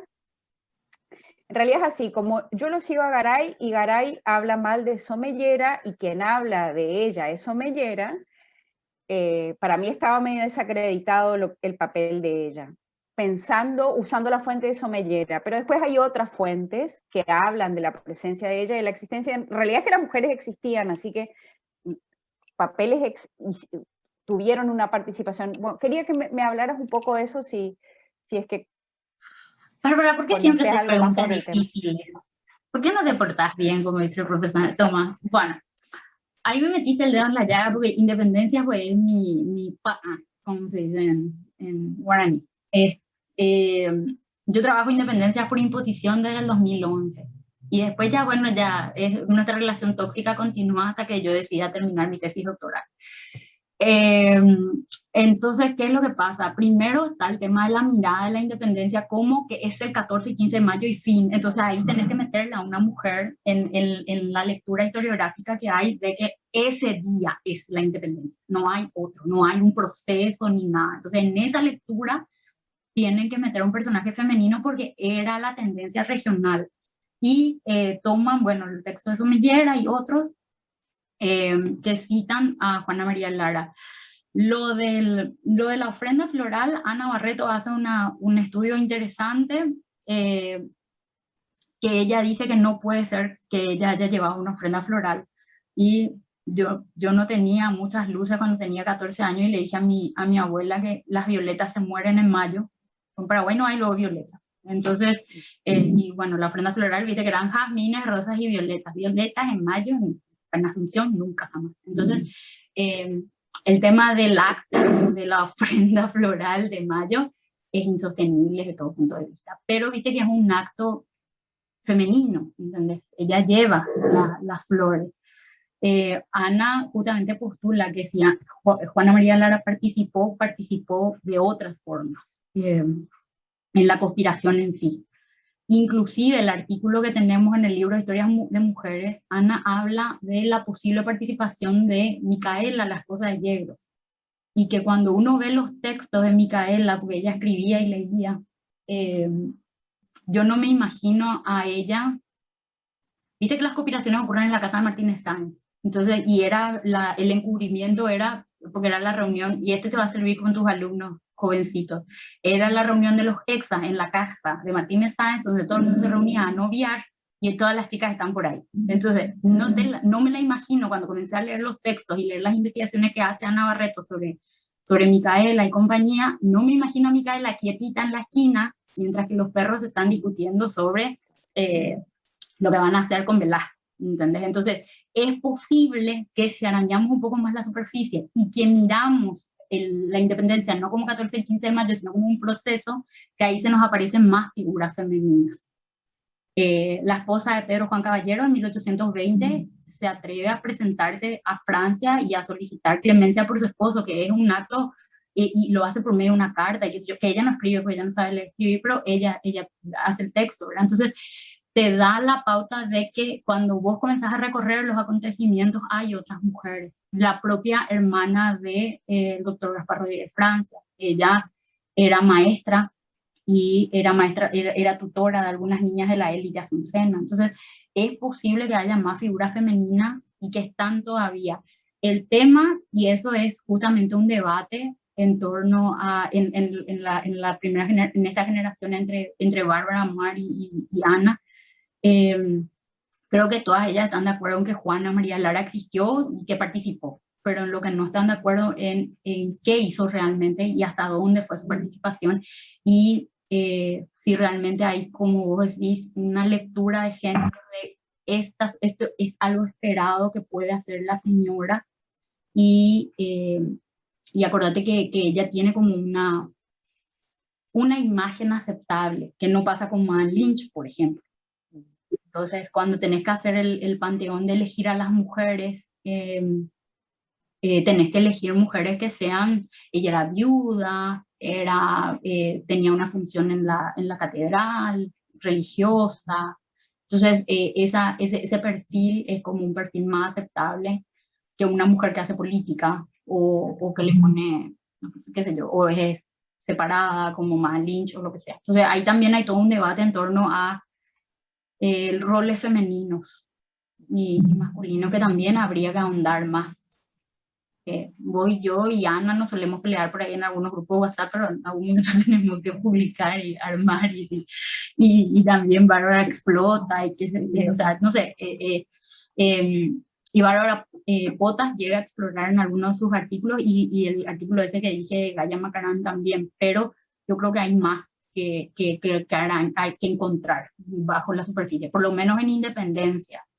O sea, mi tesis va hasta el comienzo de la Guerra de la Triple Alianza, y te aparecen de repente de la nada mujeres que a vos no se te ocurre en Villarrica, que saben leer y escribir, y que escriben regularmente, y uno se da cuenta por la forma en que escriben, bien sostenida. Y entonces eso todavía nos queda por ver qué papel tuvieron esas mujeres y hasta dónde tuvieron un rol, no solo en la independencia, ya en el proceso de construcción del Estado Nacional, ¿verdad?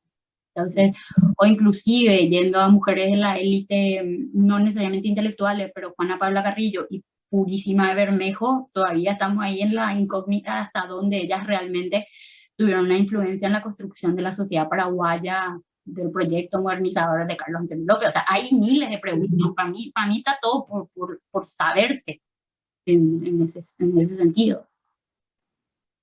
Gracias.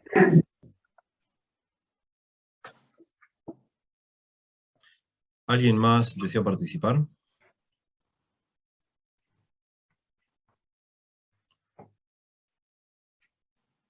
¿No? Bueno, una pregunta, Anaí. ¿Tenés alguna referencia sobre el Instituto Femenino de Ciencias Históricas que se fundó en el 66? Tenemos conocimiento de que llegó a publicar un volumen que lo conocemos, pero después del 72, 73 en adelante hemos perdido la pista de qué pasó con ese instituto. ¿Tenés idea si hay algo publicado? Yo no tengo idea, yo no manejo eso, pero podríamos indagar. No sé si Bárbara por ahí está, o vos que sí, Bárbara Gómez. ¿Alguna pista? Las mujeres eran coloradas, Tomás? Bueno, me mataste. Porque son varias. En realidad había un bastante peso de liberales o de familias liberales. Ese instituto. Nace del seno de la academia, ¿no? Acá dice Alejandra Peña, fundado por Idalia Flores de Zarza. Sí, exacto. Estuvo entre sus miembros fundadores incluso aquel argentino de Gandía, que había también estado en el 37 en la fundación de lo que después fue la Academia, ¿no? Paraguaya. Yo ahora estaba trabajando con el Instituto Colorado de Cultura, que se crea en el 71, 72, que por supuesto está todo compuesto por hombres, que tienen muchísimos recursos, que no hay ni una mujer directamente, se hacen conferencias, que por supuesto tiene una línea muy pesada dentro del Partido Colorado, pero el instituto es coordinado por Hipólito Sánchez Kell, es dirigido por Hipólito Sánchez Kell, y claramente la idea es tomar distancia de la lógica olearista y hacer historia en serio, ¿no? Pero es muy loco porque existía la academia, o sea, para qué hacía falta hacer un Instituto Colorado de Cultura. Y bueno, y es porque se baja una línea colorada muy fuerte, pero con una línea bastante más científica, por decirlo de alguna forma. Y yo sé que ahí lo que hay, por ejemplo, ese instituto nace con muchísimos recursos, nace de la propia dirección del partido, con recursos para publicaciones, conferencias, para que circule por todo el país, pero sinceramente de este instituto anterior no sabía nada. No sé, Alejandra Peña, que está escribiendo, si quiere agregar algo o puede comentarnos algo, o Roberto, que también está en el grupo, no sé si sigue estando. Sí, sí. Bienvenido, Roberto, un placer tenerte acá. Ya, muchas gracias y perdón, pero llegué tarde por cuestiones independientes de mi voluntad. Yo creo que ese instituto estuvo, digamos, tenía una cierta independencia en el sentido que querían incorporar a la mujer a la historia, ¿verdad? Todavía no hacer una historia feminista, ¿verdad? Ni centrada en las mujeres, pero sí incorporarlas en términos tradicionales, ¿verdad? Porque la reivindicación es el rol de la mujer en las guerras, ¿verdad? Y yo creo que eso deja de tener vigencia cuando se plantea, fíjate, más o menos en ese mismo tiempo estaba la cuestión de la polémica muy central, que es la polémica de la residenta. Ellas, creo que apoyan a la postura original de hablar de reconstructora, ¿verdad? A ese monumento. Y en el momento en el cual se callan, si yo no me acuerdo mal, de una conferencia que dio Ana Barreto con Ana Paula Esquinelo, yo creo que el momento, yo hice la pregunta, ¿qué es la acusación que hace la gente que está que son todas mujeres coloradas, ¿verdad? Que están en esa asociación de graduadas universitarias y que apoyan fervientemente la cuestión de la residenta? Yo creo que le hacen callar, por así decirlo, literalmente ese instituto en el momento que dicen que esa postura no es solamente legionaria, sino la postura de la residenta es una cuestión comunista. Y con esa palabra, digamos, desaparecen de la polémica ese grupo. Eso es lo que creo que es una referencia. Muchas gracias. Muchas gracias, Roberto. Sí, yo tengo claro que a principios de los 70 publicaron un volumen bien interesante, no recuerdo el título, Anuario puede ser, y después descubrimos que se fundó en el año 66, pero son todos datos muy aislados. Esto que tú me contás ahora es bien interesante. Creo que Capdevila, en su libro, habla de la polémica por este monumento y de esos dos grupos de mujeres que polemizaron, justamente. Muchas gracias. Anaí, por mi parte, una reflexión sobre tu exposición que me llamó la atención, incluso en la forma, con algo que hizo también Ignacio Telesca. En tu exposición hubo mucho de egohistoria, en el sentido que lo plantea Jaume Aurel, ¿verdad? Es decir, contás cómo fue tu proceso de maduración, de formación historiográfica, de maduración intelectual, cómo fue tu acercamiento a los temas a partir de anécdotas de tu vida, de hechos de tu itinerario biobibliográfico, por decirlo de alguna manera. Es bien curioso eso, que se haya dado en las dos charlas. ¿Hay alguna onda en Paraguay teórica que esté discutiendo sobre estos temas? Porque es algo totalmente novedoso y me llamó la atención que los dos últimos expositores hayan hecho ese itinerario en la exposición. No sé qué me puedes contar, Anaí. Pura falta de originalidad, solo eso. No, al revés, mucha originalidad, disculpame, pero mucha originalidad, ¿eh?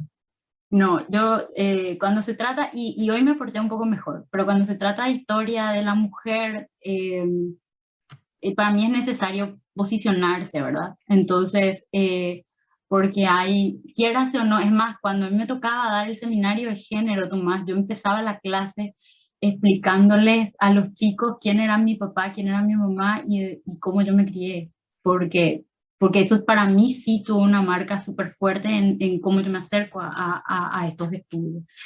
Alejandra está sin micrófono y te está dando, Sansón, una serie de datos. Dice que su abuelo colaboró, Juan Bautista Gil, colaboró con Idalia Flores de Zarza en la fundación del Instituto Femenino de Investigaciones Históricas.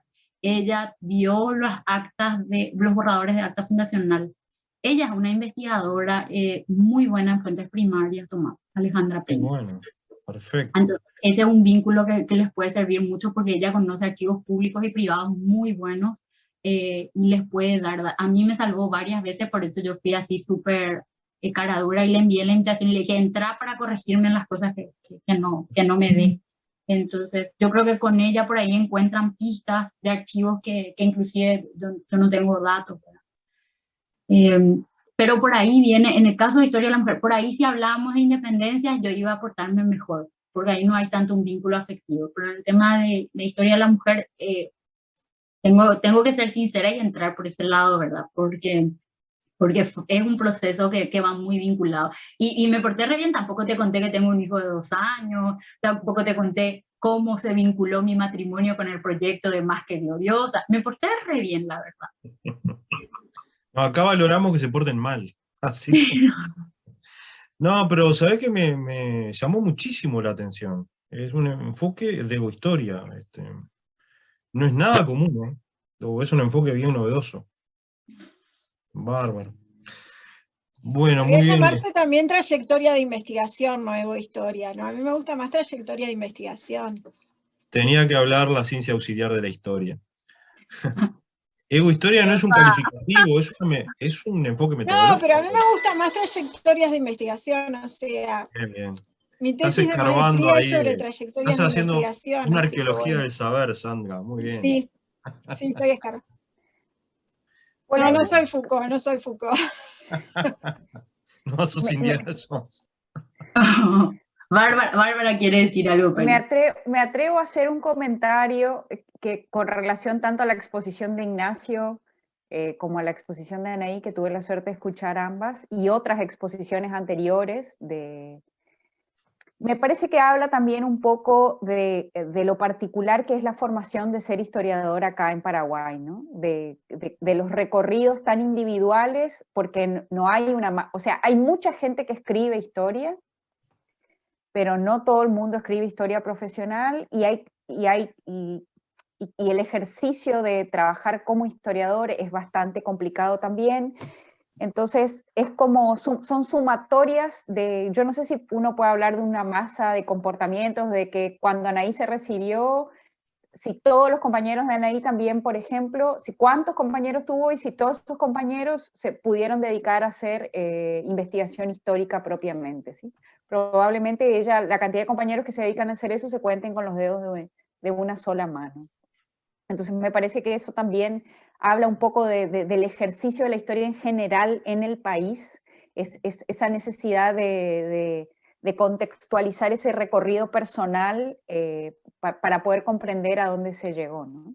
Sí, Sumado no, que eso también debe estar en otros lados también, pero digo. Eso es así mismo, como dice Bárbara, por eso yo les contaba que yo me gradué sin tener idea de esto. O sea, nosotros, voy a hacer un sincericidio, pero cuando yo hice mi maestría en el 2011 sobre bicentenarios, cuando mis profesores hablaban de John Lynch y no sé, mismo, de autores mucho más clásicos como Ginsburg, yo nunca había escuchado en mi vida eso, no sabía ni cómo deletrear.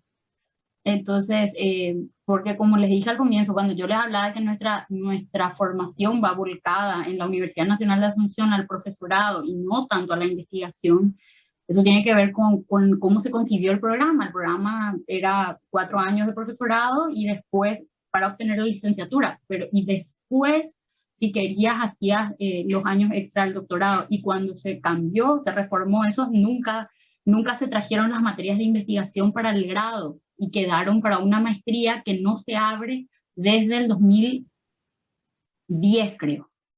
Entonces, eso que dice Bárbara, yo lo dije en la exposición, por ahí no fui tan puntual, pero esa es la realidad y es todo un tema porque no pasa lo mismo con los que se gradúan de la Universidad Católica.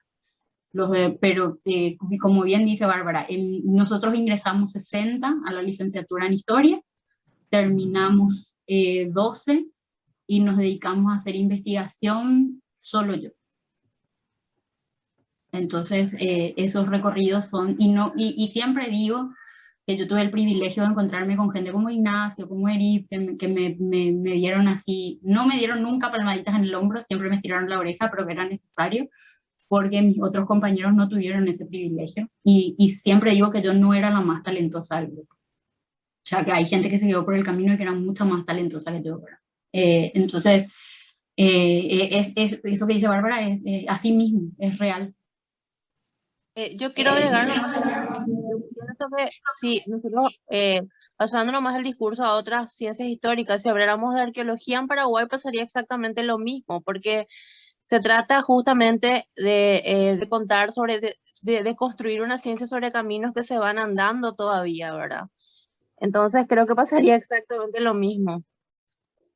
Sí, totalmente. Arqueología no hay, acá Sandra sabe, pero nosotros no tenemos la carrera de arqueología, y entonces tampoco tenemos la carrera de antropología. Entonces esas son realidades que sí condicionan muchísimo los estudios. Y bueno, voy a cortar ahí porque ya voy a comenzar a decir cosas que no debo decir en Facebook Live. No estás en Facebook Live, esto es cerrado al Zoom.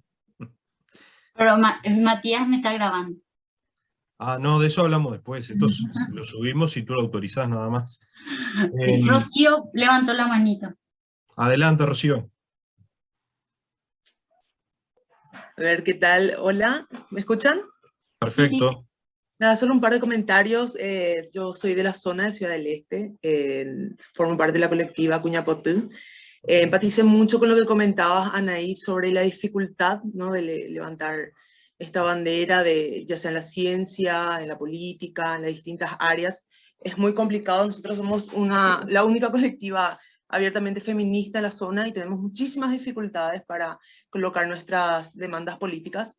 Ahora estamos con ese desafío de reunir un grupo de profesionales para hablar justamente de perspectiva de género en las distintas áreas de actuación. Y nada, lamentablemente llegué muy tarde, voy a ver la grabación después para poder interiorizarme el trabajo, y antes que todo agradecerte por el tremendo desafío, ¿no?, que implica hacer ciencia en Paraguay y hacer ciencia siendo mujer, ¿no? Como lo que comentabas, posicionarse, colocarse ante un sistema súper machista. Y nada, agradecerte, y por supuesto desde la colectiva vamos a estar más que contentas de poder acompañar ese proceso de divulgación. Muchísimas gracias, Rocío. Muchísimas gracias. Bueno, Sansón, tu micrófono. Perdón. Gracias. Me preocupa que Fabiana y Alicia, que son del equipo, no hagan ninguna pregunta. Ellas han trabajado sobre asuntos de mujeres paraguayas. Es más, han hablado sobre el tema en el seno del grupo. Estás muteada, Fabiana. Hola. Que fuimos las primeras con Alicia. Claro, por eso. ¿Te acordás? Es cierto. Sí. No tienen nada para decir, parece. Alicia quiere hablar, estás muteada. Ahora sí. Hola, ¿qué tal? Estoy peleando con mi computadora hace horas. La he visto muy interrumpida, lamentablemente, por problemas de conectividad. No, me pareció sumamente interesante la charla, sí. Y sí, fuimos con la compañera Fabiana las primeras en el grupo que nos tocó, bueno, que hablamos del tema de las mujeres, ¿no? Sí, hay un aspecto que me interesó mucho, inclusive el otro día leyendo un libro de historia, que ese es más bien un trabajo de divulgación. Ahora les digo el autor que se me olvidó en este momento. Hablaba un poco de la parte de la prehistoria de la mujer en Paraguay. Es un tema que realmente creo que ahí está la base de lo que fue después, al menos hasta la guerra de la Triple Alianza, que fue más o menos lo poco que yo pude leer. que se puede encontrar allí un poco de lo que es la génesis o de lo que es las raíces o la idiosincrasia de la mujer paraguaya, ¿no? Inclusive su prehistoria, porque es muy diferente la prehistoria de la mujer de Paraguay, de la guaraní, de lo que fue el resto de Latinoamérica, ¿no? Ni que hablar Uruguay, ¿no? Que somos otra cosa, pero no quiero parecerme a Fernández hablando de que vinimos en barcos de Europa, pero hay algo de eso, ¿no? Claro, sí, claro, acá han sido invisibilizados, la rama indígena se invisibilizó, se mestizó tanto que se fue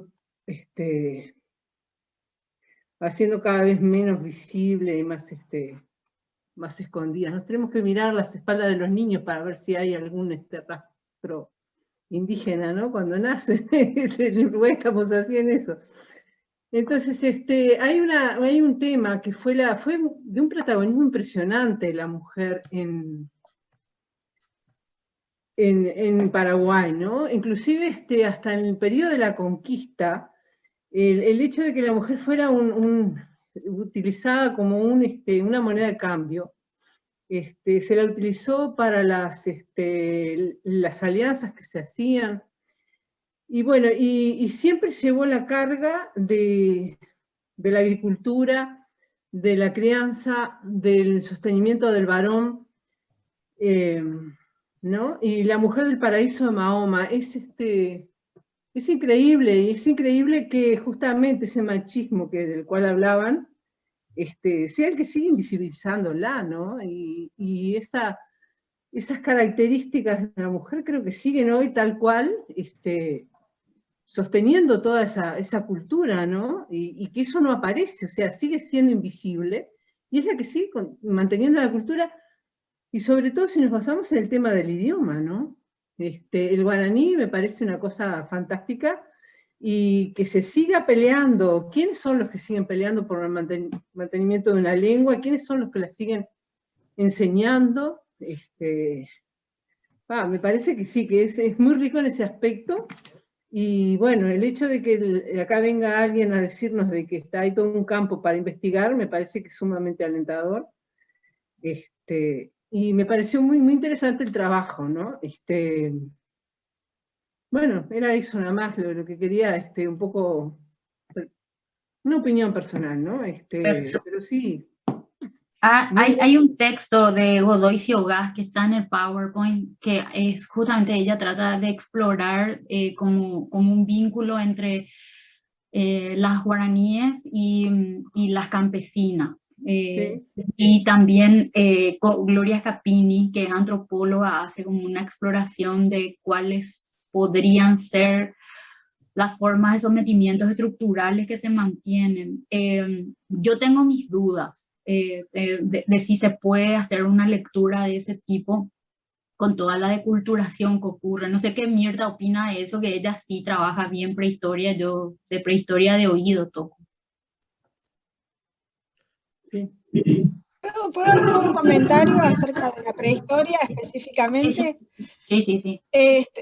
Una corrección a lo que dijo Alicia. Por ejemplo, nosotros tenemos poblaciones guaraníes que llegan antes de la conquista acá a Uruguay. Nosotros en lo que son los cerritos de indios, que son estructuras de tierra, montículos de tierra donde enterraban a sus muertos, encontramos enterramientos en urnas guaraníes, y encontramos también la presencia de la mujer, ¿no? Porque nosotros encontramos herramientas que son típicas y características de la mujer en esos enterramientos, ¿no? Y vemos cómo determinadas características, no es un proceso de aculturación como el que se sufre cuando llega el europeo, pero sí se transmiten de unos grupos a otros, ¿no? De los guaraníes a los pobladores de nuestra región, la agricultura también, y bueno, entonces ahí quería hablar un poquito porque no era tan exacto lo que estaba diciendo Alicia, perdón, no te enojes conmigo, Alicia. Claro, continuando nomás el tema de eso que dijo Sandra es importante, ¿verdad? Nosotros realmente desde el punto de vista arqueológico no tenemos todavía ningún trabajo realmente enfocado en lo que es género o en mujeres, ¿verdad?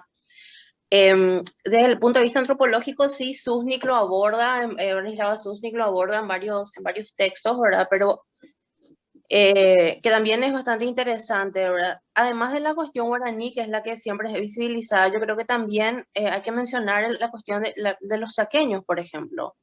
Y especialmente la interacción que en cierto modo tienen, o sea, esa movilidad que Susnik mismo denomina luego efervescencia, ¿verdad? Migratoria y de intercambios, que existe en cierta época, ¿verdad? Entre ambos grupos y que es con lo que se encuentran los españoles durante la conquista, ¿verdad?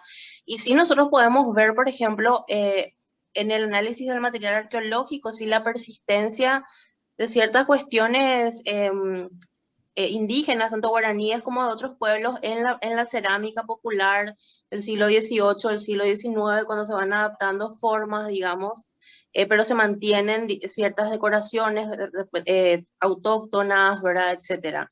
Pero todavía es un campo que acá mismo hay todavía muchísimo que investigar, ¿verdad? Pero sí, eso mismo, o sea, por lo menos en la cuestión guaraní sí se puede extrapolar mucho de los trabajos que existen en Uruguay, en Brasil o en Argentina, ¿verdad? Porque hay como una continuidad también cultural en el territorio. Muy bien.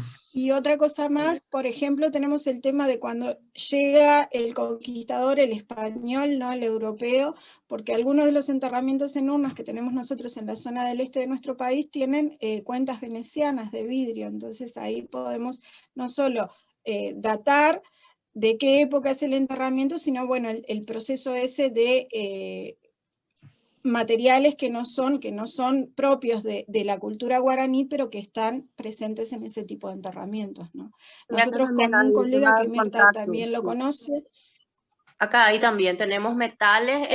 Con un colega de Misiones también, exacto. Nosotros trabajamos con un colega de Misiones que se llama David Pau y trabajamos en sitios que de la comunidad VIA también, y bueno, y los trabajos en la Guerra de la Triple Alianza, que también podemos ver la presencia de la mujer allí, porque tenemos ollas, tenemos todos los elementos domésticos que están en el campamento base, ¿no? O sea, y que también dan cuenta de la presencia femenina.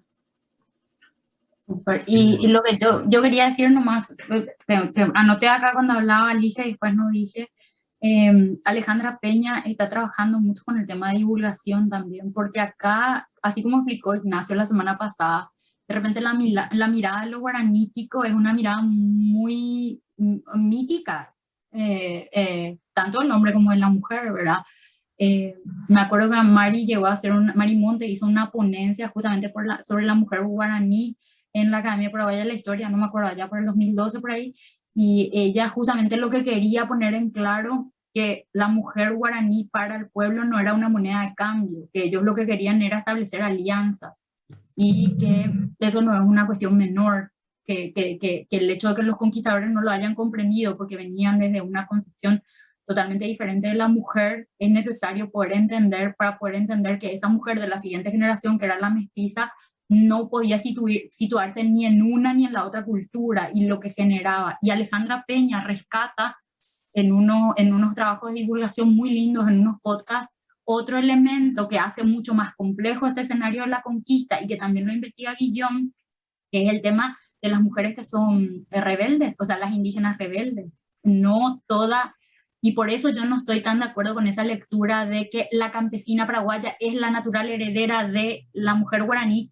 porque ellas transitan diversas rutas, o sea, muchas se rebelan, muchas no se dejan someter, o inclusive algunas que ya están unidas a los conquistadores, provocan rebeliones. Entonces, ese es un escenario mucho más complejo, y yo también inclusive me atrevería a decir, cuando se habla de las guaraníes, yo no me atrevería a hablar en plural. Yo creo que hay como muchos, y Mirta tiró un elemento que hace más complejo, que es el tema de los chaqueños y las chaqueñas que se pasaban de un lado para el otro, y que inclusive aparecen en la guerra de la Triple Alianza y en la guerra del Chaco. Entonces, yo creo que también no tenemos que caer de repente en esa lectura, que yo lo digo eso con mucho respeto porque yo no trabajo prehistoria, caer en una lectura como que todos ellos se comportaban igual y todas ellas se comportaban igual. Ellos y ellas tienen trayectorias muy diferentes en ese encuentro de la conquista, y es muy rico ese proceso, y ojo, que no dije algo porque me parece obvio, las fuentes oficiales, las mujeres aparecen poquísimo, entonces uno tiene que hacer una lectura del revés de la trama, dice Bárbara, usa esa expresión que me parece que nunca está mejor dicha, y ella dice, por ejemplo, yo hago mis estudios a partir de civil y judicial, entonces yo estoy haciendo mi estudio a partir de la mujer que no se encuadra, y esa famosa frase que en Historia de Mujeres se hizo súper famosa, que es el tema de las chicas buenas no pasan a la historia, y que en realidad eso viene de un artículo donde lo que hacía la investigadora era tratar de hacer el recorrido de las trayectorias femeninas en una colonia en Canadá, y que en realidad no encontraba muchos datos de las mujeres que entraban dentro del estereotipo, y solo encontraba datos de las mujeres que como que se salían de las disidencias. Entonces, todo ese tipo de cosas, creo que, o sea, de repente yo doy por asumido que son importantes, pero si uno se acerca a temas de historia de mujer, tiene que entender que en las fuentes, yo hice un trabajo sobre Madan Lynch con él.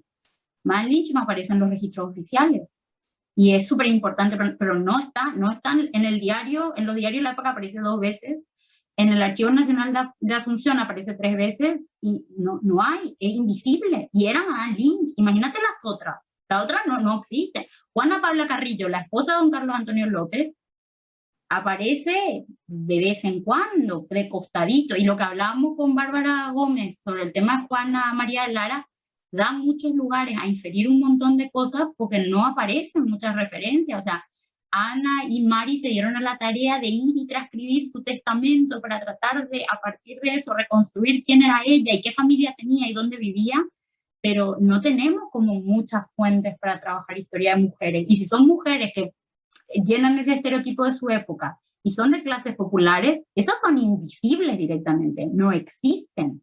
Entonces, esas son, de repente, perdón si no hice esas acotaciones en el momento, pero esas son cosas que cuando uno se acerca a temas de historia de mujer tiene que asumir. Y también el tema de contextualizar los estereotipos propios de cada época, de lo que se espera de una mujer de una época y de otra. Y en el caso de Paraguay, por ejemplo, en la época del doctor Francia hay unos parámetros que son totalmente diferentes a los parámetros en el gobierno de don Carlos Antonio López, con respecto al matrimonio, a la moralidad, etcétera, etcétera. Y cuando viene la posguerra, los parámetros son totalmente diferentes. Esa idea de que la familia de la élite tiene que ser mamá, papá, hijitos y tienen que vivir en una casa y no la familia extensa, es un proceso que ocurre recién en el siglo XX en Paraguay. Entonces, son cosas que hacen, que son necesarios hacer el ejercicio de reflexión. Por eso es muy importante en Historia de Mujeres hacer ese diálogo con las otras ciencias, con la ciencia jurídica, con la sociología, con la politología, para poder entender el contexto en donde se concibe esa mujer, ¿verdad? Bueno, lamento en el alma, pero ya son las 10 de la noche pasadas. Esto meritaría otra reunión en un futuro, Anaí, pero bueno, de eso hablaremos después. Te agradecemos mucho en el nombre del Grupo de Estudios sobre Paraguay de la Universidad de la República, esta preciosa charla. Mañana te vamos a hacer llegar tu constancia por la conferencia, y ya les comunico a todos y todas que la próxima reunión, en la reunión del mes de agosto, va a tener como expositora a Andrea Tute, la licenciada Andrea Tute, quien va a exponer sobre el tema Estrategias editoriales del nacionalismo paraguayo, ¿verdad?